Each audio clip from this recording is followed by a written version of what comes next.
Welcome to SVR academy.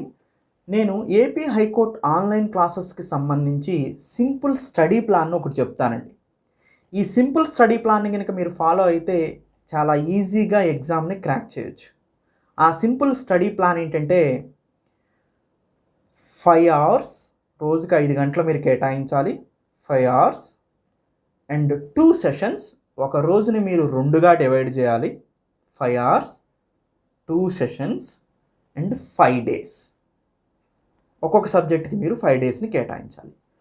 5:2:5, 5:25 formula. 5:25 formula. రోజుకి 5 గంటలు కేటాయించండి. 5 గంటల్లో ఉదయం 2 గంటలన్నర, సాయంత్రం 2 గంటలన్నరగా 2 సెషన్స్గా డివైడ్ చేయండి. ఇలా ఒక్కొక్క సబ్జెక్ట్ని 5 రోజులు చదవండి. ఇది ఎస్విఆర్ అకాడమీలో ప్రొవైడ్ చేసిన ఆన్లైన్ క్లాసెస్కి బాగా సూట్ అవుతుంది. మీరు ఒక 5 రోజుల్లో ఒక సబ్జెక్ట్ని కంప్లీట్ చేయొచ్చు. అంటే మీరు ఈ లెక్కన 2 సెషన్లలో ఉదయం 2:30 గంటలు, సాయంత్రం 2:30 గంటల్లో అట్లా 5 రోజులు చూస్తే ఒక సబ్జెక్ట్ కంప్లీట్ అయిపోతుంది. అంటే ఉదయం జీకేలో ఒకటి కంప్లీట్ అయిపోతుంది, సాయంత్రం ఇంగ్లీష్లో ఇంకొకటి కంప్లీట్ అయిపోతుంది. ఇలా మీరు మొత్తం తీసుకున్న ఒక 50 డేస్లోనే సబ్జెక్ట్ మొత్తం కంప్లీట్ చేస్తారు.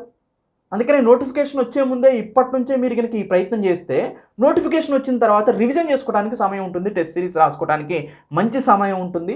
మీరు ఏమైనా మిస్ అయిన టాపిక్స్ ఉంటే మళ్ళీ బాగా చదవడానికి అవకాశం ఉంటుంది. అందుకనే నోటిఫికేషన్ వచ్చాక చూసుకుందాంలే అనే దానికన్నా కూడా ముందు ప్రిపరేషన్ మొదలు పెట్టడం అనేది మోస్ట్ ఇంపార్టెంట్ అండి.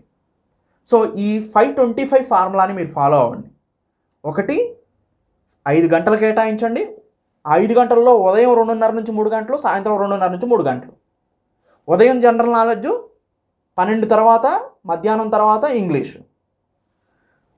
ఇలా 5 రోజులు ఒక జీకే సబ్జెక్టు, ఇలా ఇంగ్లీష్ కూడా ఒక 5 రోజులు ఒక జీకే సబ్జెక్టు. అర్థమైందా? ఇంగ్లీష్ సబ్జెక్టు మీకు అర్థమైందండి చెప్పేది? మీరు ఒక రోజుని 2 భాగాలుగా చేసి ఉదయం 2:30 నుంచి 3 గంటలు, సాయంత్రం 2:30 నుంచి 3 గంటలు. ఉదయం ఇండియన్ ఆర్ట్ అండ్ కల్చరు జీకేలో తీసుకున్నారనుకోండి, సాయంత్రం రీడింగ్ కాంప్రహెన్షన్ ఇంగ్లీష్లో.